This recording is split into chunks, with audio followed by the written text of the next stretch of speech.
Yo, Shortbox Nation, this is Botter, and I'm here to tell you right now that con season starts early this year with the return of Northeast Florida's premier anime, comic book, and sci-fi event, Collective Con. That's right, Northeast Florida's largest pop culture convention returns for its 10th year on March 8th through the 10th at the Prime Osborne Center in Jacksonville, Florida. 10 years of Collective Con, they're pulling all the stops out to make sure this is a can't-miss event. And the guest list they got going, don't even get me started on the guest list. I mean, they've got A-list celebrity guests and voice actors from some of your favorite movies, anime, and video games like Elijah Wood and Sean Ashton, Ray Park, Trisha Helfer, Ross Marquand, Max Middleman, and Bo-Katan herself will be there, Katie Sackhoff. Ooh. Tell me what other convention is giving you the opportunity to meet Frodo and Sam from Lord of the Rings, Darth Maul, and One Punch Man all under the same roof. Oh my goodness.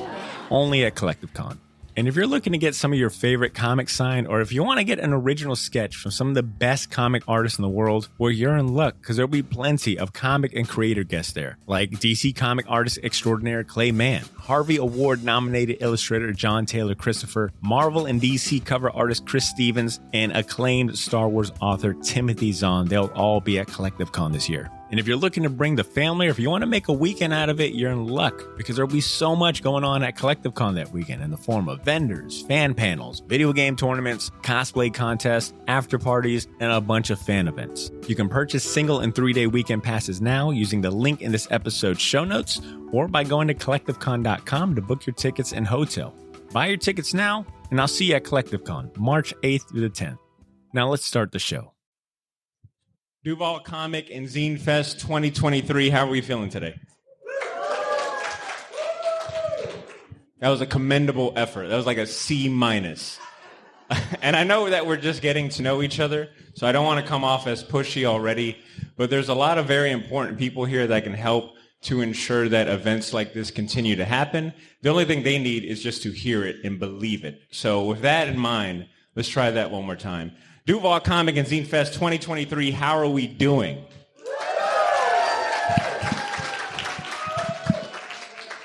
Much better. That's the type of energy that we need here today. We are here today at the Duval Comic and Zine Fest celebrating the spirit of self-publishing and just being surrounded by some of the best zine and comic creators in all of Florida.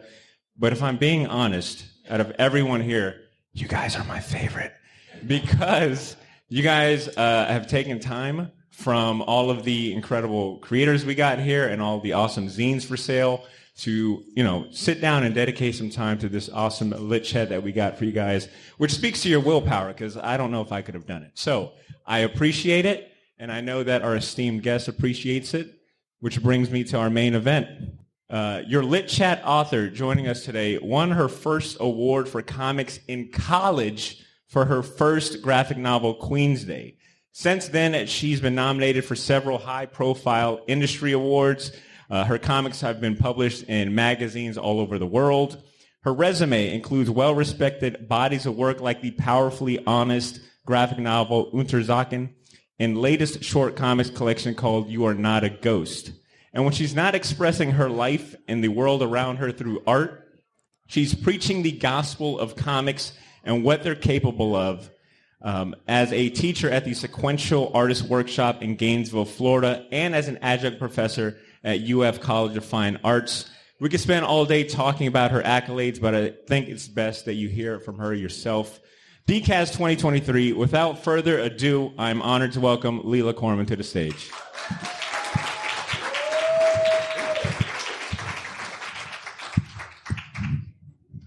Thank you for that great introduction, Botter. I want to issue a couple of small corrections. Please.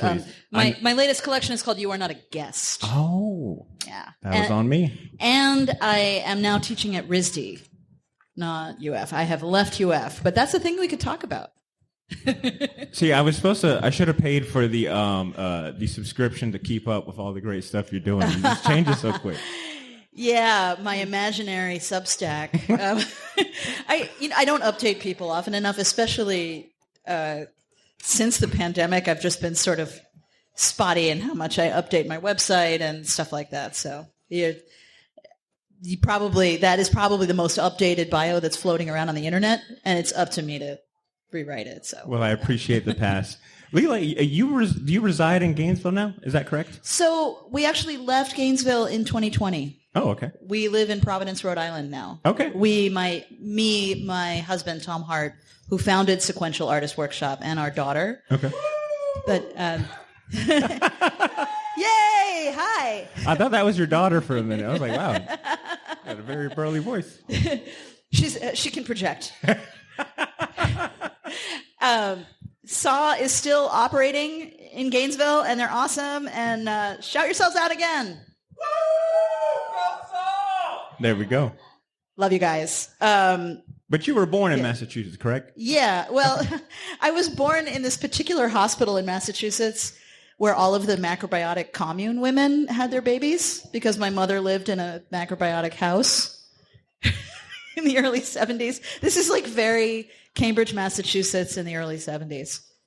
And I just met someone, my friend's partner was born like 3 days after me in the same hospital because her parents were also in that community. Yeah. What do you remember from, what was the comic or zine community or scene like in Massachusetts as best as you can remember? Well, so I should be really clear. I grew up in New York City. There we go. And so when I started reading comics as a teenager, like a lot of kids, I read Archie and, Harvey comics. I really loved Harvey comics. I still Classics. do. Yeah, so good. A big influence on a lot of indie cartoonists too, and Archie as well.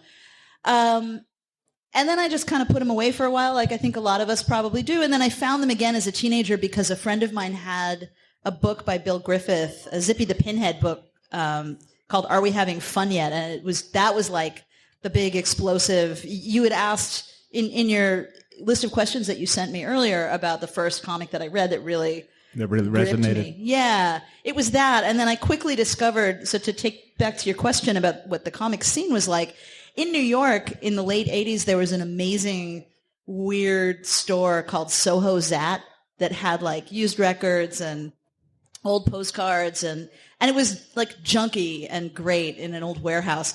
And they had a ton of comics, of underground comics. So that's where I found Love and Rockets and whatever Last Gasp or Fantagraphics were publishing in the late 1980s, early 90s. And so that was like my really kind of like, that's what pulled me back in. And then I found Raw, and Raw dropped into my life like a bomb and detonated. And that was like a ticket to the future. Like, this is what you're going to do with the rest of your life. Wow. Then I went to art school and had it beaten out of me for a while, but I came back. Yeah. Now, when you say beaten out of you, is it just because was the attitude or the instructors, did they view comics maybe as a lesser form? Is that what you're getting at? Well, it was a combination of things. So the first thing was that I always really wanted to be a painter. So I just naturally was not really, comics were like this thing I was reading, and then I was studying painting and printmaking and performance art and trying a whole bunch of different things. When I started making comics, that's when I discovered how unpopular it was in art schools at the time. This is not true anymore, as far as I know. I mean, is anybody in the audience in school or recently in school? And is it better now? I see a little hand to the left right there. So one of them. I see a nod. Yeah. So in the 90s, if you were making comics in art school, you would be told to stop, and there was no education for it outside of mainstream comics. And it's better now. And I think institutionalizing comics educationally has its own set of issues, but it's definitely infinitely better to be able to study it formally if you can, if you want to. You don't have to. And that's the thing. So when you asked about what the comic scene was like in Massachusetts, in Boston and Cambridge in the 90s, and in every other city in the U.S. as well, there were groups of us just teaching ourselves how to make comics. I think this was especially true for the women who were making comics, but I think it's true for everybody too.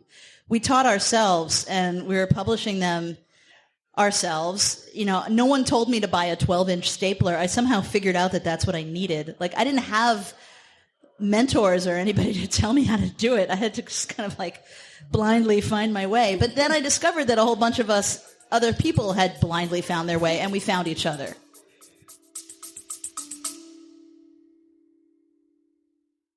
Yo, this is Botter. Sorry for interrupting this episode, but I'll keep it brief. I wanted to let you know about a massive sale we have going on over at the Shortbox store on all of our merchandise and apparel. That's theshortboxstore.bigcartel.com. You can now save 20% off your entire order using the discount code YOO, Y-O-O. So if you've been waiting for the right time to finally buy that gauntlet snapback, or if you ever wanted to buy any of the shirts you see me wear on the podcast, well, now's your chance to get them for a steal. We still have a few sizes left of everything, but they won't last long, and once they're gone, they are gone. And then I mentioned that all of our apparel is screen printed on high quality material. None of that heat transfer or direct to garment stuff. Our shirts are some of the most comfortable ones you'll ever wear, and the hats look even better in person. So wear your support for the Shortbox Nation proudly, knowing that you're going to look damn good doing it. Get to theshortboxstore.bigcartel.com as soon as you can, and don't forget to use that discount code YOO, Y-O-O, to save 20% off your entire order. All of this information can be found in this episode's show notes if you want to get there faster.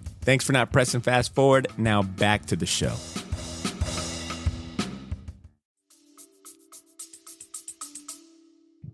Good answer. On the topic of academia, I brought up that your time as an instructor, or it sounds still current, right? Still currently teaching?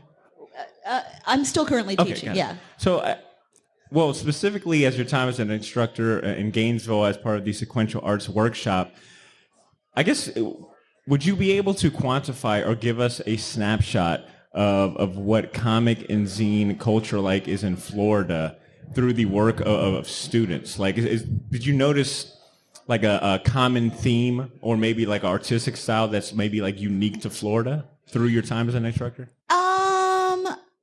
Actually, no. I would say no. I would say everybody's very individual, and that's, I think, our strength. And at SAW in general, that's our strength. So I should clarify, I still teach at SAW online. Oh, okay. And so we have a lot of students from all over the world who come to our online classes, and then we have people from all over the world who come in person and from all over the state. I think Gainesville's always been a bit of a refuge in Florida for, like, if you're a weirdo, you can go there and be your weirdo self. And SAW has really, I think, been a part of that too. What I see is a tremendous amount of individual expression. And that's something that as teachers at SAW, we all really encourage. And I guess that'd be...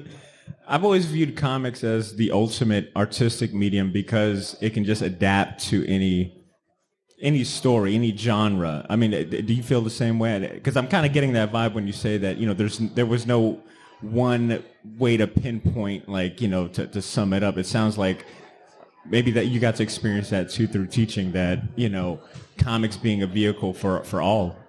Yes, I'm so glad that you said that. And that was actually something that, well before I even thought I would ever teach or even make comics, something that I really felt about the medium. You can say anything. You can do anything.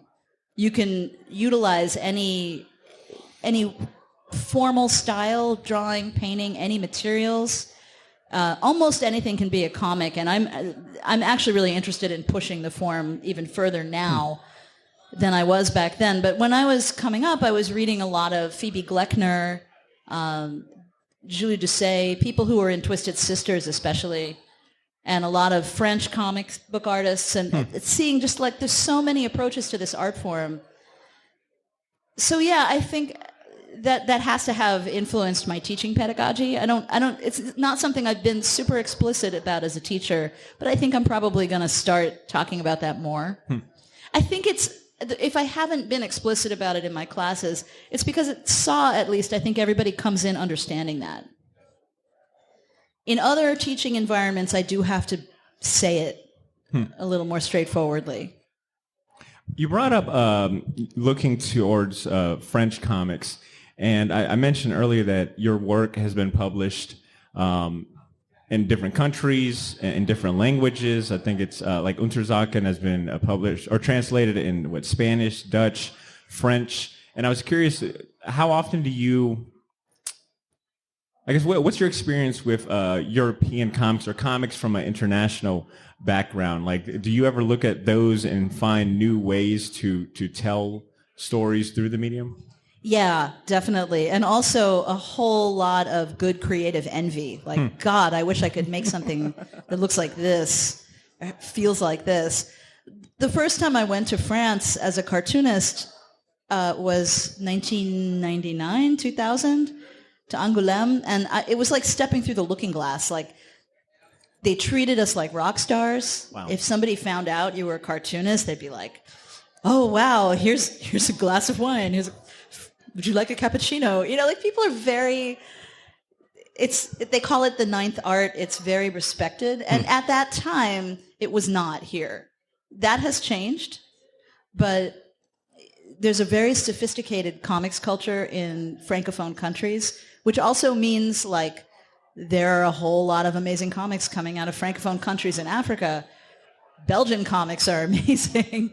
There's actually sophisticated comics cultures everywhere. There's like amazing comics in Arabic, in Spanish, in all over the world. So when you leave the lens of American comics and you just look to international, not only French but everywhere, you see people doing things with the medium that might not have occurred to us. It's just, I love that. Can you recall like one specific example of seeing something done maybe in an international or European comic that you're like, I'm going to try to adopt that or give my own spin to it? I'm not seeing that too much here in American comics. I'm not so sure I could say that I that I had a conscious, I want to do that kind of reaction. But as you ask me, the story that comes immediately to mind is a Jacques Tardy story called The Murderer of Hung, which was actually set in New York Chinatown at a time when I was a teenager. So I remember that particular landscape, and it's gone now. That particular streetscape, some of the signs were in that comic. And I'm going to get some of these details wrong because it's been a long time since I read that story. But as I remember it, it is a Vietnamese woman recounting her son's death, her young son's death, during the war at the hands of American soldiers. And Jacques Tardy has this very loose, beautiful inking style. And the combination of talking about something extremely serious and the amount of black and the technical stuff that he's doing in that comic really stuck with me. But I would say for the things that I wanted to do, the comics that really made me go, I want to try to emulate that. Probably more like certainly Jaime Hernandez and Gilbert Hernandez, huge influences on me. Like I could never say that enough. My books are full of homages to them.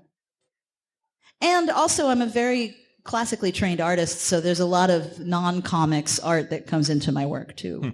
The Hernandez brothers is, what can you say about them? Those guys are role models to a range of incredible artists. So those are great inspirations. Leela, your work, in my opinion, has like a real cinematic and like German expressionist style to it. It's raw, it's honest, and the way your layouts are, it reminds me of like storyboarding. And I feel like your stories, especially I read Untersachen in prep, and I was like, man, this would really work as a documentary or as a live action, interpretation. But it's clear as day that sequential storytelling is your preferred medium. And I read somewhere that you described, you said that comics were the most difficult art form I've ever attempted.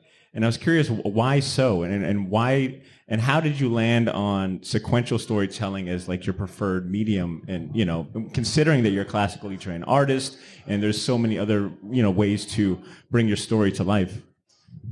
That's a great question. There's a lot of answers to that, and I'm going to try to be as succinct as I can be. So I'm a classically trained artist who had some bad experiences in art school that kind of pushed me away from the path that I wanted to be on.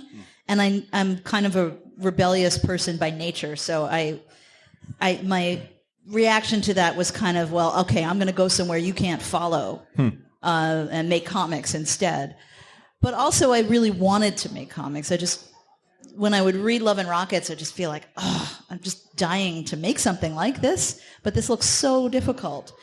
And it wasn't until I started to see original comic art pages that I realized, oh, okay, human beings made this. I can see mistakes, and I could do this too.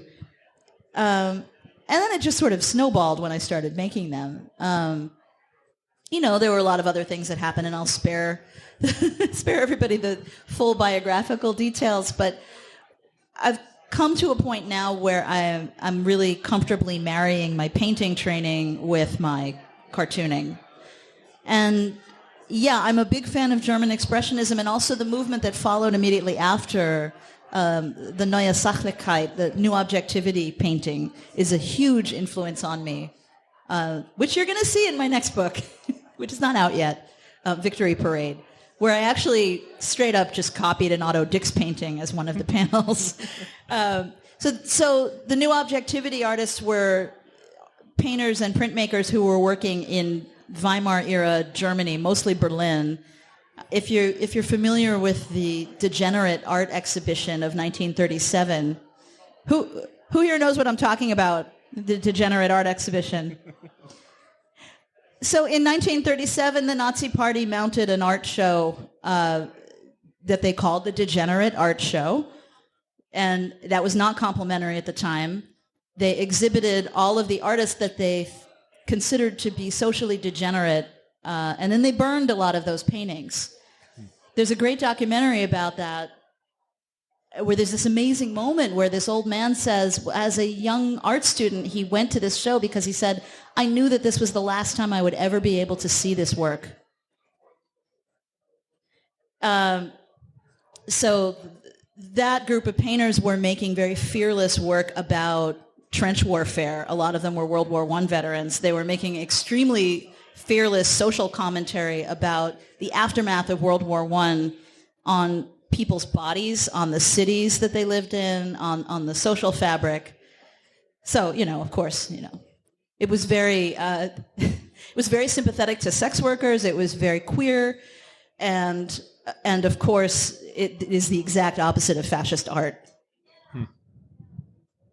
Well said. Big influence on me. You had mentioned, I can't recall the artist, but you said, it was basically you took the painting and made... Otto Dix. Otto Dix. It reminded me of that saying, what did they say? Good artists borrow, great artists steal. Who said that? I don't know. It's one of those sayings that you hear all the time. But, Leela, I want to say your bibliography, as I was going through, which is a very comprehensive bibliography, I got to say. But some of the words I would use to describe it is like, your work is bold.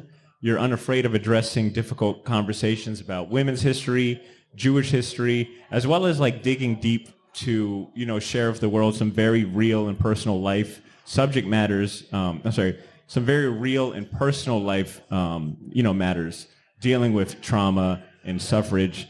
When you're working on projects like Untersagen that require you to pull directly from, real life experiences and face trauma head on, how do you balance being in that mental space, but still having, a healthy personal and, a healthy personal and family life? Do you have like any rituals or routines in general that help you prepare or get like creatively charged? I never need anything to get me creatively charged because I live my life that way. And I could talk about that, but I will say I spent most of the pandemic meticulously painting mass graves with a tiny brush, and it was it took a toll. And so I did institute some rituals around that during the darkest time, which for me was between the 2020 election and the inauguration. I felt like my intellect was under assault all the time, and I needed to protect it. So I recommend tuning into your own intellectual needs as well as your physical and emotional ones if you have the time, if you're lucky to have the space for it, and protect your intellect. What I did was I would turn the lights down in my studio, put on some very immersive music, and read exactly 2 pages of Johannes Itten's treatise on color theory, half of which is like the poetics of color, and the other half is completely incomprehensible to me. So half the time I would just be like, I don't even know what I'm reading. And the other half the time I would be completely enraptured. Johannes Itten was a teacher at the Bauhaus School who then fled the Nazis to the U.S., and he's one of the people who kind of formulated the color theory teaching pedagogy that a lot of us learn in formal art training. But this book is like, I didn't know this existed when I was in school. It's wild. But the other thing is I have a small child, and there's nothing better to pull you to the world of the living than other people to take care of, especially if they're young. Like, my daughter would run into my studio at the end of the day, and sometimes she would look at what was on my desk and be like, that guy's bleeding. What is that? That's gross. Or she would laugh, or she'd like act it out if it wasn't too bad. Or she would just ask me about it. And then she would just, she'd demand that I come out. She would start dancing to the music in my studio. She would entice me out to the living room. And I think also it's just really important if you are a working artist to just have a punch-out time. Especially, this becomes necessary and unavoidable, at least for me, as I got older. Like, there was a certain point where I couldn't take all-nighters anymore. So now it's like, okay, 6 o'clock, my brain switches into a different mode. It's caretaking other people, or just, turning into a blob on the couch, whatever the day demands, but not working. I appreciate you sharing that. Assault on my intellect might be my new phrase I use going forward. That's pretty good. Or your new post-hardcore band. Now, you shared a little bit about your process, but I found something online where you went into a little more detail about your process. And there's a quote here that really spoke to me as an interviewer and someone who just puts a massive amount of unnecessary stress on preparing and, trying to reach this unattainable goal. But you said, quote, "The process involves a lot of humbling despair about the reality that I will never actually know enough about the time and place I've chosen to set the book in," end quote. In retrospect, can you point to one or however many of your bodies of work and confidently say, you know what, maybe I was a little too hard on myself. I think I did justice to that time period and that setting after all? Not yet. Not yet? Wow. No. But I can say that I think I fulfilled the parameters that I set. And that's more important than having a nebulous, unattainable goal. Understanding how to create a container for your work. And if you're doing research-based work, that's doubly important because you'll never understand a time you didn't live in completely. You have to specialize a little bit. Okay. Well said. There goes my hope for that. I was hoping for a... Well, no, but I'm giving you like a no, it's real. It's real. It's real. Well, don't be too hard on yourself. That doesn't help. I mean, if it self-paralyzing... My mic is cutting in and out. It doesn't like the word self-paralyzing, apparently. Yeah, right. Well, I won't use That's it anymore. the new word. Self-attack does not help anyone's work. All right, Leela, it's very apparent that graphic novels like Unterzagen and is it Jahrzeit, I believe? Jahrzeit is the title of a short story. Jahrzeit. Yeah. And then Book of the Dead, all pull from personal stories. I've read you say that comics has helped you find a way to talk about your family and their unspoken trauma and your mother's early immigration to this country. Have you ever shared your stories with your mother or family? Like, what do they think about your career as an artist? Oh, I think they're big fans. I'm sorry that my grandfather and grandmother didn't live to see it, although they probably would have been like, why you do this? For what you need this? There's a little bit of like, don't air the dirty laundry in front of the goyim thing going on even with my mother. So that probably would have been there with my grandparents. I want to be really clear. This book is a work of fiction. Everything about this is fictional. I'm like the only New York Jew whose family did not come through the Lower East Side. We all came after the war or to, on the other side of the family to Philly. So this is fictional. But the other stories you mentioned are autobiographical and nonfiction, other people's stories too. Now you spent a majority of time teaching, I guess still do, teaching aspiring comic creators. So I wanted to kind of alter this question a little different.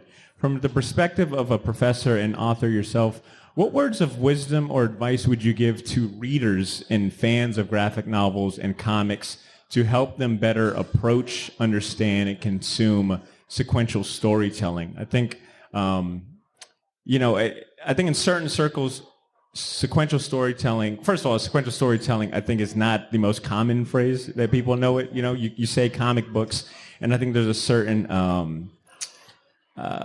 mindset to it that it's like, it's not really that deep. But I think that assaults the fact that there's so many variations and methods to storytelling. Like, what advice would you give to readers of comics to I'm really glad you asked that question because this is something I've been struggling with. Because on the one hand, I don't want to be a gatekeeper for anybody's reading experience, but I do find myself kind of frustrated with how easily people sometimes accept comics that aren't fully developed yet, either artistically or narratively. And I was having this conversation with Tom, my husband and the founder of Sequential Artist Workshop, who said that he wants people to learn how to read, become syntactical readers, which I thought was really interesting. Like, be literate in the language of comics, understand what you're seeing when you're reading a comic. So, okay, I think that's pretty much describes what I hope for. I also just think, I'm a cheerleader for anyone making or reading comics, so I don't want to tell anybody what to read. But I would love to see people seek out more serious comics. I think earlier in our discussion when we were talking about French comics, that was a thing that immediately landed with me, is how much serious subject matter is in those comics, in a lot of American undergrounds and post-underground especially. And I would like there to be more people who know that and read those comics. I mean, obviously there's self-interest in that because those are the kind of comics I make, and everybody wants to grow their readership, right? But also, like, if your thing is superheroes or like fun, cute YA comics or whatever, then that's great. Like, so this is where I'm sort of torn. It's like, there's what I want as an artist who makes very serious work for adults, and then there's what I want for people in general, which is to just enjoy what they like. What are some examples, I guess, of that serious work or bodies of work to maybe help people understand what comic books are capable of in a more adult, mature, storytelling way? Well, I'll name a few, and I'm going to reveal here also that the curse of the mid-career artist is you don't have a lot of time to keep up with what's new. So these will be slightly older books, and I bet people here will have other recommendations that are newer. Emile Ferris's My Favorite Thing is Monsters is a really good one. The entire body of Love and Rockets, but especially Gilbert Hernandez's Palomar stories. Really all Jaime, like any Jaime. He's been getting very serious in the last few years, but that's consistent throughout his career also. The work of Linda Barry, Lauren Weinstein makes really amazing, serious work, and she's got more books coming soon. She's amazing. I mean, there's so much, it's kind of like hard to choose. I mentioned Phoebe Gleckner earlier. She hasn't been making comics a lot lately, but the work that she was doing in the 90s was like a touchstone for me. And serious, but also innovative in its artistic approach. I think that's really important too. I guess as a teacher, what I want to tell students, not readers, but students, is don't be content with the easiest way of making something. Push your formal boundaries as an artist. So as a reader, there's a version of that too. Go seek out the stuff that is artistically and technically innovative. I guess on the topic of aspiring comic creators, because obviously we're in the right place for that. There's plenty of aspiring comic creators, doing wonderful work, and you yourself have been in. I've probably met more than I could probably count as far as creators and artists. And you just gave advice in terms of maybe like artistic advice, but from like the business aspect of it, like the business and commerce side of comics, what advice do you have for aspiring comic creators that want to make this like their, full-time thing, that want to break into the industry? Like, do you have anything that you wish someone would have told you before, entering into the world of being a published author? There's nothing that I wish anybody had told me, because I think I've been really fortunate. And I'm very happy with where my career has been so far. But I can offer some wisdom from my years of doing it. First of all, comics happen in community. Nothing happens without community. Find your community. Second, never work on spec, ever. There's no good reason to ever work on spec. And let me be clear about what that means. Somebody says, I want to hire you, or they don't say I want to hire you. You pitch someone, or they reach out to you asking if you want to do a comic for them or an illustration or whatever. And they say, send me a finished draft or a full sketch, and then I'll decide. Don't do that.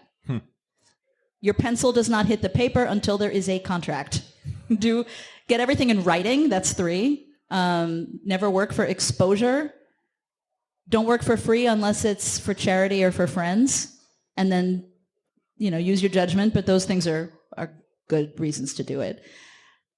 Like really basic kind of workaday stuff like that. As far as breaking into the industry, I mean, I'm not sure I ever did. I think I took an alternate route.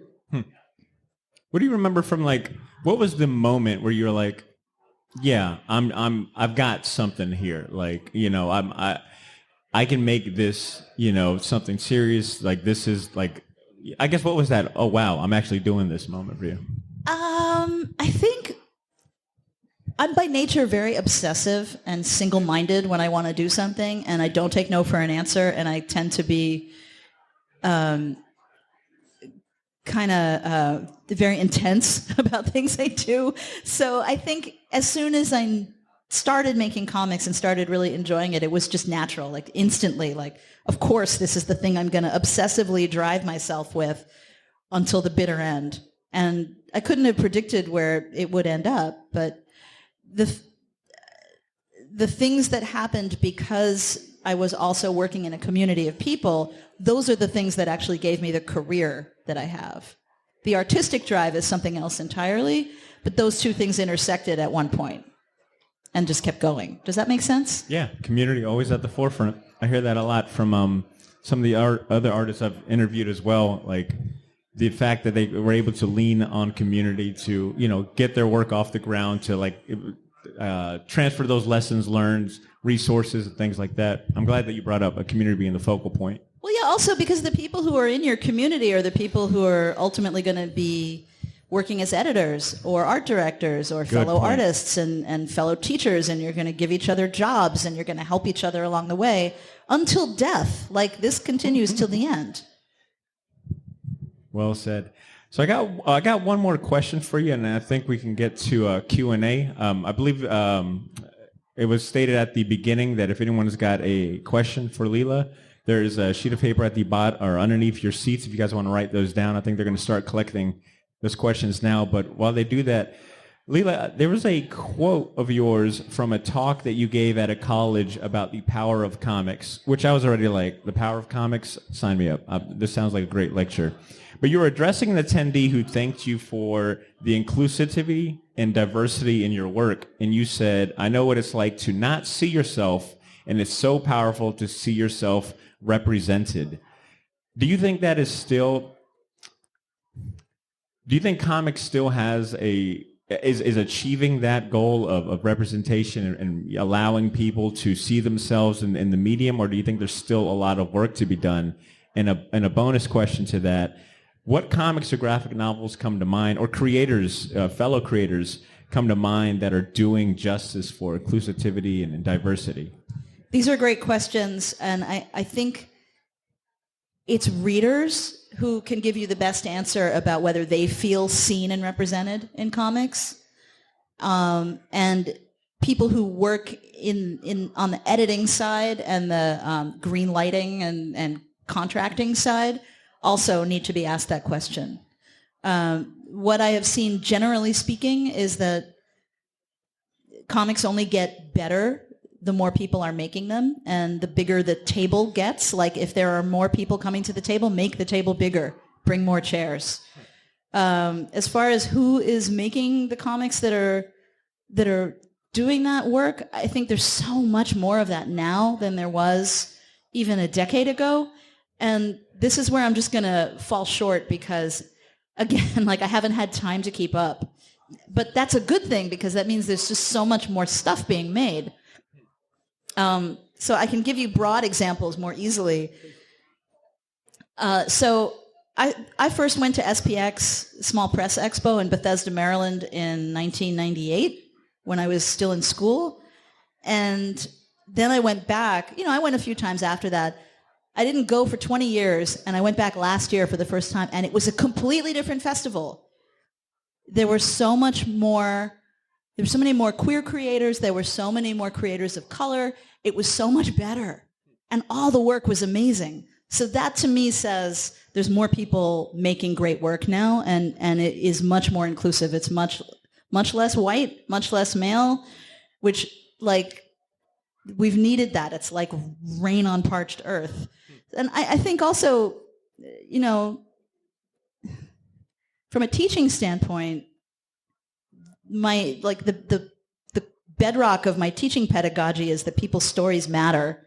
And I start out by, I just think, like, people are told frequently, nobody wants to hear that. Why would anybody be interested in that? And this is like the thing that I'm teaching against, because I hear that from students a lot too. Oh, I have this idea. I want to write this story, but people keep telling me it's not interesting, and they'll, okay, well, what's your idea? Oh, I want to tell this story about, and then they'll say, like, some family history or some amazing idea, you name it, of any genre. I'm like, that's amazing. Like, that has to exist. And the only person who can bring that into existence is that artist. So I think that is happening more in comics than it used to. But please ask readers that. Readers are the ones who drive that and who can really say, yes, I feel seen when I open this book. Now, of course, like, not every book is for everybody, right? Like, there's specificity in what we make. It's the broadness and the amount of, again, I'm just going to use this silly metaphor, seats at the table that really matters. I hope that makes sense. No, absolutely. And I love what you said, rain on parched earth. That was excellent. Let's give it up for Leela Corman, y'all. Thank you for taking my questions. Thank you. Those were such good questions. Thank you so much. A few of them were caught by surprise, but I appreciate you. Well, as Badr mentioned, we are going to open it up for audience questions. We already got some. We got some early birds. Love it. So if you have any, please write them down on your clipboards. If you're in our Zoom audience, go ahead and send it in the chat, and we'll write it down and get it over here. And if you've already written a question, but you come up with some more, we'd love to give you some scrap paper and write more. Thank you so much. All right, let's get to these questions from the audience.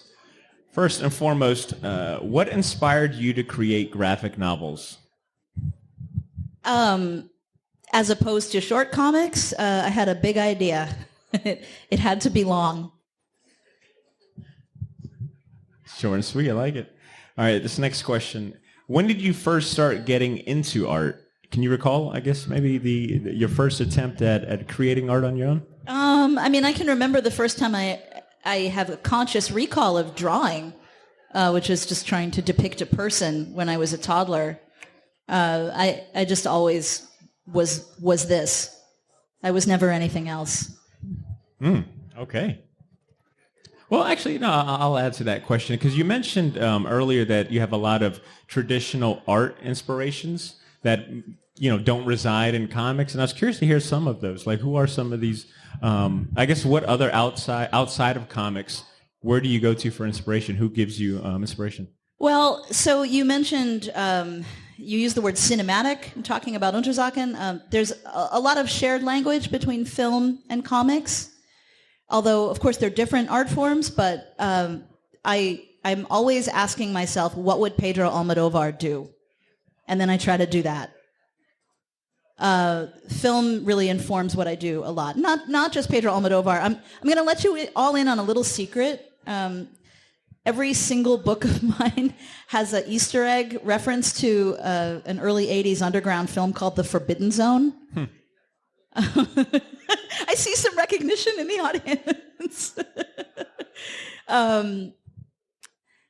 Also music.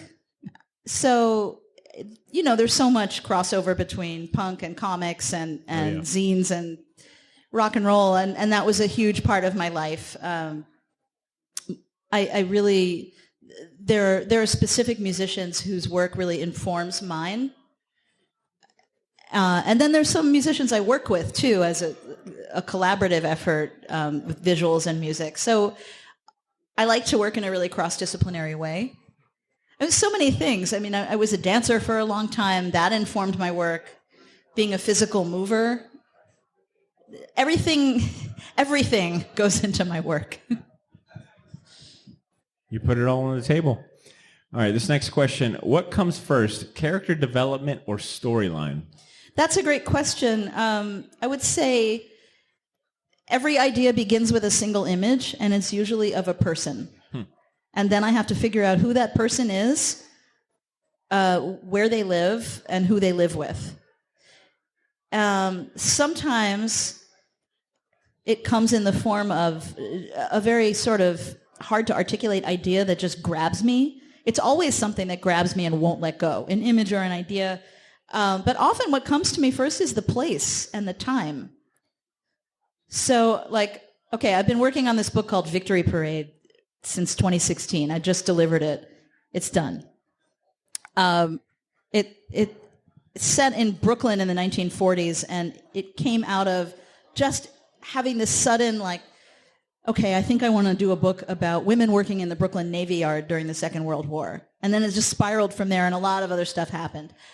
While I was in the middle of trying to write that book, I was in Germany, and I was sitting in a bar in Berlin, and I started thinking about being a kid during the Cold War, during the Reagan era, and immediately was like, God damn it, I think I have to do a book about that. So that's the thing I'm writing now, which is only partially about that, but that's how ideas come. It's kind of like, what's a good metaphor for this? I'm given a little taste and then told that I have to eat the whole box.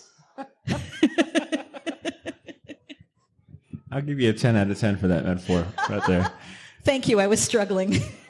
What do you do when you hit a roadblock, what do they call it, a writer's block or an artist's block? How do you overcome just that halt in creativity? Do you step back, or do you have a ritual for overcoming that? I would say I don't really experience it as a block anymore. There's a natural ebb and flow to making things, and I'm just very acquainted with that at this point. So I think because I already have other stuff that I do, I know I can just go do that. Okay, I think I've hit a wall now with writing or drawing, whatever it was I was doing today.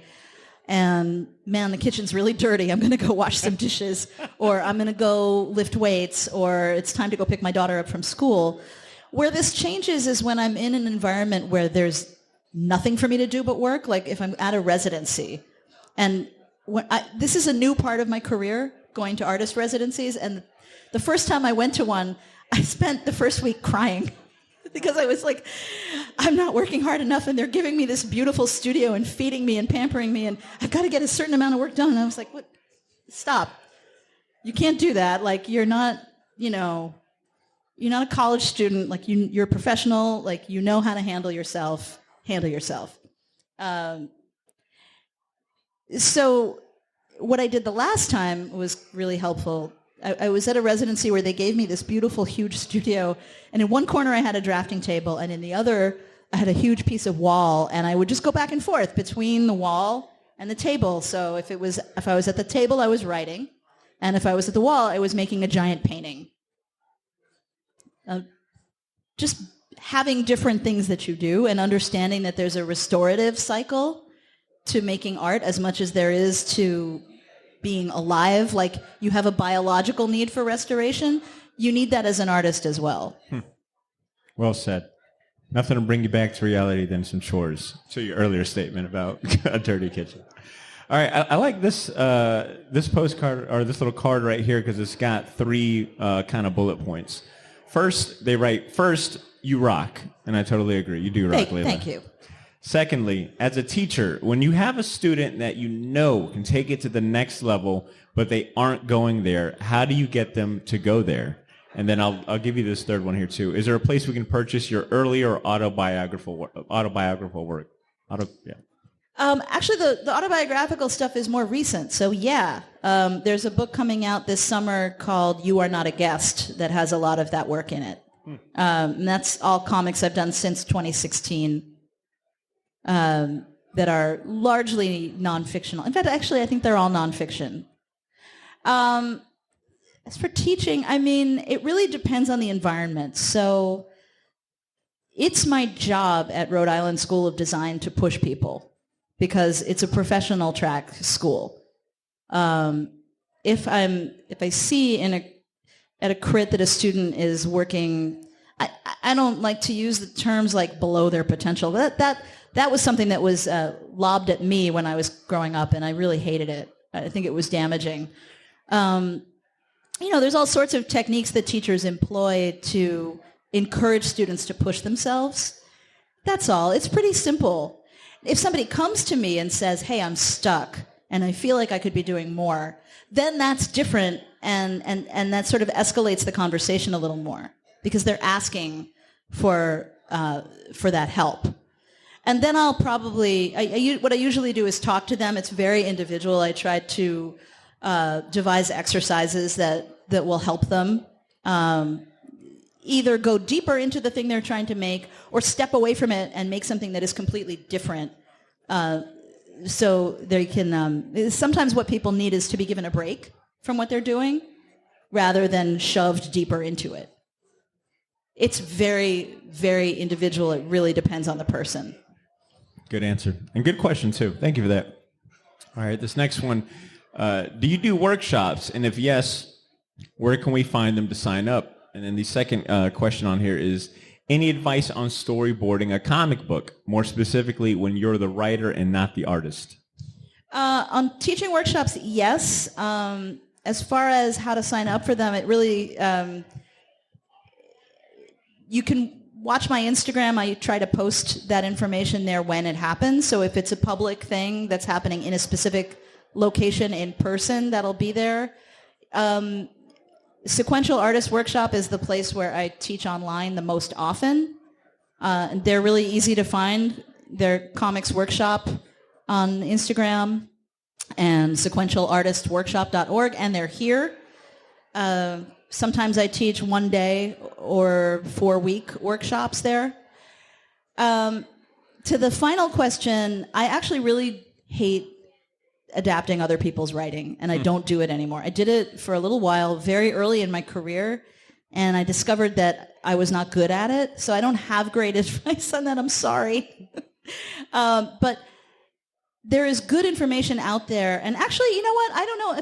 Ask at the SAW table. There might even be some resources at SAW about working with adaptation, because that's a very specific skill set. Well said. Okay, I got one last question from the audience here, and it is, how do you decide your narrative are for a graphic memoir? And I'll go ahead and maybe add a little bit to this question as well, because I imagine, like many of us, I'm sure that you great ideas hit you, and you're like, but I think the difference is, sorry about that. So I think like many of us, great ideas must come to you. But the difference is you have the means to make ideas a reality, to bring them into the world through your art. I guess, how do you go about deciding which idea gets, which one is the one to run with, to dedicate this time and effort to create a physical body of work?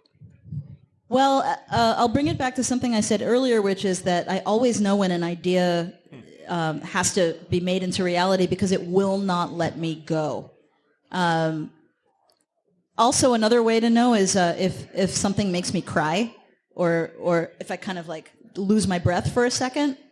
And eventually, if you do that enough, if you attune yourself to your own signals as a creator enough, you will know exactly like when is this idea a good one, right?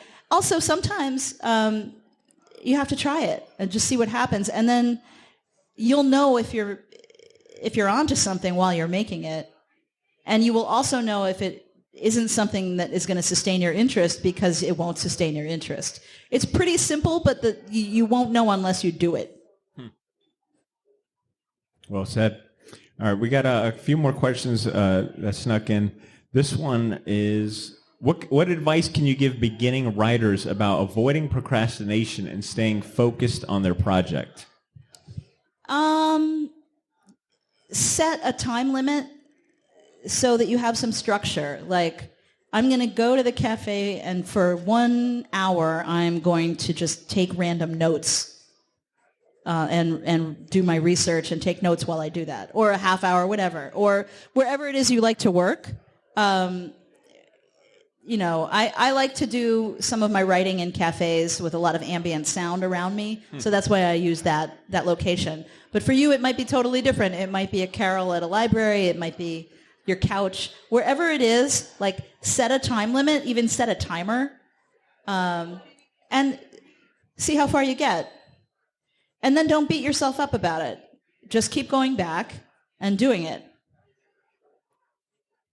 And sometimes I have to say, we live in trying to make art in capitalism is really rough. We live in a country that does not value cultural production. So we have all these ideas about productivity. There's a lot of capitalist and Puritan damage that's been inflicted on us as artists and creators and people. The language of productivity sometimes comes from that. So sometimes it's good to just understand that is happening, and that what someone might term procrastination might actually be you begging for a rest. Maybe you need to rest. Maybe you need to take a walk. Maybe you need to play with a dog. There's a lot that gets lost when we think of creating as simply a form of productivity. Very well said. And a few of these questions are related to your process, and I think you've addressed that a few times already. So I'll give you one other question, because you brought up working with students, and we had the question about pushing them to meet their full potential, quote unquote. But can you recall a memory where a student inspired you? Maybe like you saw them approach a topic or a means of creating the comic in a certain way that you were like, that's pretty interesting. Or do you have any, I guess, not to play favorites, I'm not asking you to play favorites, but do you have any star pupils that you're like, wow, like I'm really proud that I got to even have a micro, influence on them? Yeah, so I'll say, first of all, teaching has made me a much better artist. Second, hi, a couple of my awesome students. So some of my star students are in the audience, but they were stars already. I would say every time I teach, I have these experiences where I'm totally blown away by my students' approaches to problem solving all the time. Like, there's not one student that I've had who has not done something that's wowed me at least once. And often it's more than that. There's certainly, I can think of pieces over the years that students have done that stand out in my memory. There's so many. I could be here all day just listing them. I mean, God, if I were to make an anthology of all my students' work over the past decade, I think it'd be better than my work, and not that matters. It would just it would be amazing, and it would be very diverse in every way. I had a student at UF. I'm sorry. No, go ahead. I had a student at UF who I thought was not understanding the class at all, and then his final project was a shadow puppet theater that he made out of a cardboard box and some solder wire. where he performed the entire Trials of Heracles for the class. It was amazing. Another time I had a student in my pre-college class last summer who did this incredible silent piece in response to Roe versus Wade being overturned that was one of the most disturbing and beautiful comics I've ever seen. And I had to hide my reaction to it because it wouldn't have been appropriate for me to burst into tears in the middle of the crit. Wow. But I wanted to. So those are just two examples, but honestly, every single class I teach, that happens. Wow. That's beautiful. That sounds like a very privileged role to be in, to be able to be surrounded by that on a consistent basis. Oh, yeah. That's awesome. It's a privilege to teach, and it's a privilege to be a working artist. All those things. Well said. And I think that gets us through our audience Q&A. Leela, once again, I want to thank you so much for your time and taking the questions. Audience, thank you guys so much for the questions yourselves, some solid ones in there. Let's give Leela a round of applause as we wrap up this year's Thank you Lit so Chat. much. Thank you so much. Thank you so much, Badr, for your amazing questions, and thank you all for being here and for your great questions, too. Awesome. Thank you guys so much.